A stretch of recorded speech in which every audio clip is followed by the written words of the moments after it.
vous avez été nombreux à regarder l'épisode 1. Donc apparemment c'est un sujet qui vous intéresse. C'est vrai qu'il y a beaucoup de questions qu'on peut se poser sur les compétiteurs. Donc surtout si vous avez des questions ou des idées, si vous voulez que je fasse d'autres vidéos sur d'autres choses, et ben vous n'hésitez pas, vous le mettez en commentaire et puis je verrai ce que je peux faire, j'essaierai de vous répondre. En tout cas, merci à vous d'avoir suivi, vous avez été déjà assez nombreux. Je crois que c'est la publication que je mets sur ma page qui a autant d'interactions. Donc voilà, c'est cool. Quand j'étais à ta place, je me demandais qu'est-ce qu'ils peuvent bien faire tous ces compétiteurs dans leur vie. C'est légitime, les mecs, ils ont du temps pour aller s'entraîner, ils ont du temps pour préparer leurs plats, parce que ça demande du temps tout ça. Surtout en cuisine qu'avec des aliments frais, donc de la découpe, faut tout peser, donc voilà. Tout ça, ça prend du temps. Donc voilà, j'étais comme toi, je me disais merde, ils font quoi dans la vie les mecs pour avoir le temps de faire tout ça? Ils bossent pas ou quoi? Bah si, on bosse. En fait, soit t'es pro, mais attention, il faut être pro Olympia. Soit t'es pro Olympia, c'est-à-dire t'es au top niveau, et là, c'est les sponsors en gros qui te rémunèrent et qui te font vivre. Donc même ça, à la limite, c'est pas encore suffisant. Les mecs, ils sont obligés de développer des business en parallèle pour justement vivre correctement. Parce que les compétitions, ça coûte super cher. Donc les mecs sont obligés de développer des business, ils créent leur marque de protéines, leur marque de fringues, ils créent des trucs, quoi, ils profitent de leur image. Ensuite, tu as les pros, mais qui font pas Olympia. Donc là, ils ont des sponsors, mais à la limite, ils vont payer juste le déplacement et leur complément alimentaire, les sponsors. En dessous, tu as les amateurs, un peu comme moi. Donc nous, les amateurs, on participe à toutes sortes de compétitions. En fait, c'est des compétitions qui sont parallèles aux pros. Donc c'est des compétitions qui peuvent être internationales. Par exemple, si vous allez à l'Arnold Classic, vous avez la compétition amateur, la compétition pro. Si vous allez à Olympia, vous avez Olympia amateur, Olympia pro. Donc c'est des compétitions qui sont parallèles, sauf qu'on n'a pas la mention pro en fait. Et le niveau, il est moindre. Et nous, les compétiteurs amateurs, on bosse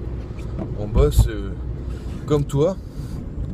Donc si tu es passionné depuis longtemps, tu as réussi en général à te mettre un peu dans le business du fitness. Donc soit tu travailles dans une salle de remise en forme, soit tu es coach comme moi, ou tu travailles dans une boutique de compléments alimentaires. Mais en tout cas, tu as réussi à trouver un endroit où tu arrives à te dégager du temps, ne serait-ce que pour manger, parce que toutes les sociétés sont pas trop d'accord pour que tu puisses prendre du temps sur ton travail pour aller manger ta collation à 10 h par exemple. Parce que faut savoir que nous, en fait, les compétiteurs, on a des heures, des créneaux fixes auxquels on mange. Et donc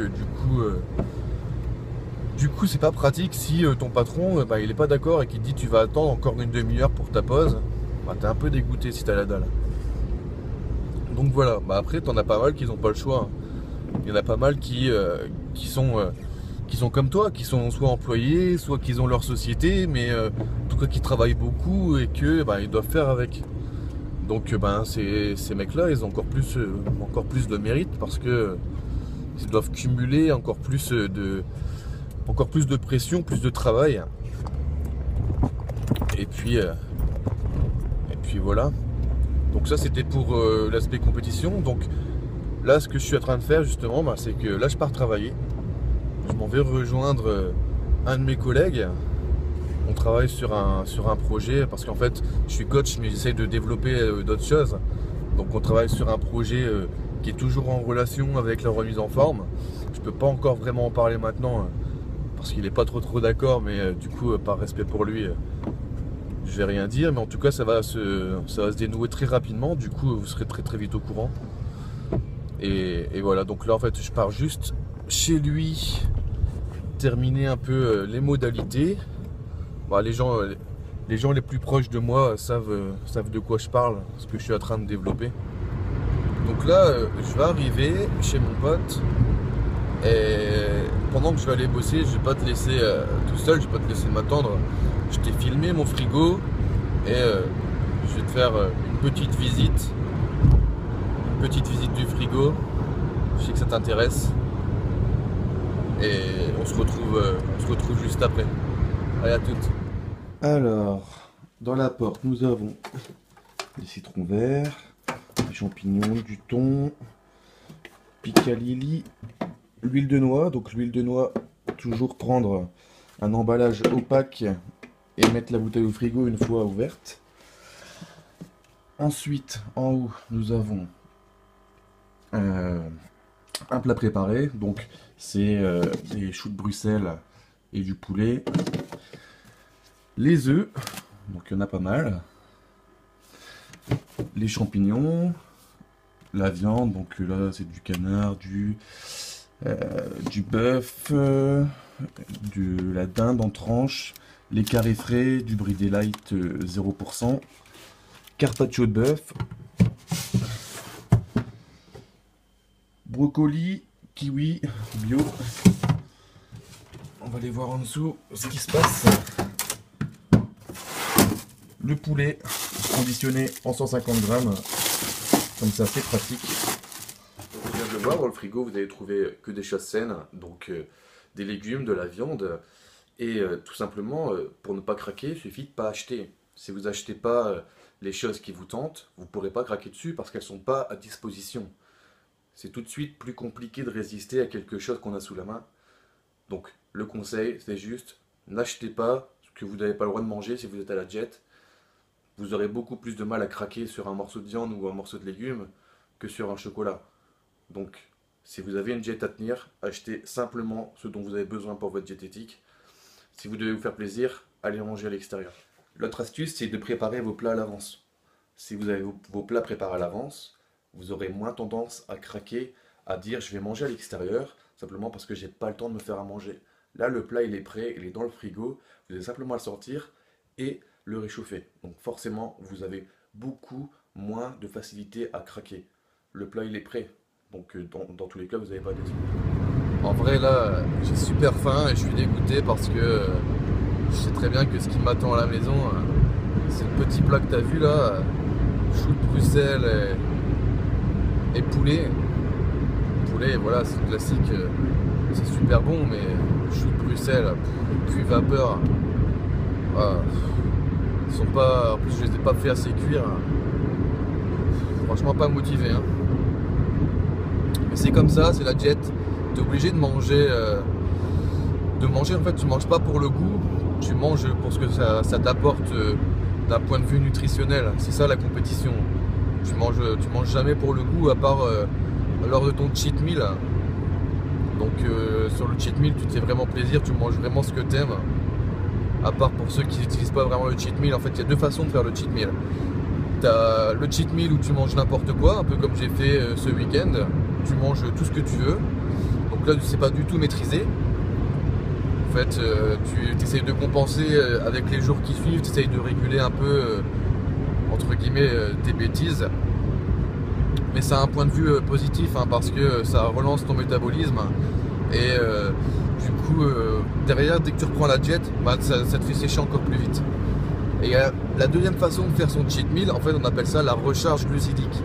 Donc, c'est-à-dire qu'en fait, dans tes plats, tu as une certaine quantité de glucides toute ta semaine. Et en fait, sur un repas ou deux, tu vas augmenter considérablement ton nombre de glucides. C'est-à-dire, si tu as l'habitude de manger du riz ou des pâtes, genre si tu manges 100 grammes, et ben là tu vas te mettre par exemple 300 grammes. Donc ça marche aussi parce que forcément ton apport en glucides il est beaucoup plus élevé et du coup tes muscles se remplissent de glycogène. Mais au point de vue plaisir, super quoi, tu as déjà mangé du riz toute la semaine et là tu vas juste manger plus de riz. Alors tu en as déjà plein le cul et en plus tu vas te rajouter une dose de riz. Donc c'est inévitable sur la fin de la diète. Vraiment sur la fin, tu es obligé de fonctionner comme ça à la recharge, et encore, pour ceux qui en font encore, selon les métabolismes. Mais sinon, tout le reste du temps, c'est du cheat meal. Donc le mot cheat, en gros, ça veut dire te triche. Donc on triche sur notre diète en fait. Tout simplement. Voilà. C'était la petite histoire du cheat meal. Regarde, je t'ai pas menti. Hein. Tu vois, les choux de Bruxelles, le poulet. Je préférais être à ta place. Je vais te montrer un truc. T'as peut-être du mal à prendre une gélule chez toi quand t'es malade. Je vais te montrer ce que je sais faire avec mes compléments alimentaires. Donc là, t'as tous mes compléments. Et ben, hop, à ta santé.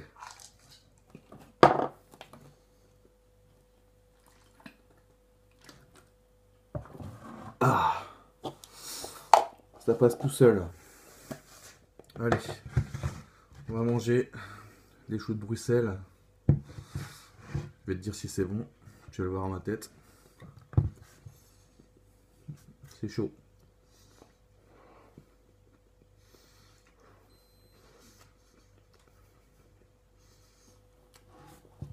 Bon, ça va, ils sont cuits.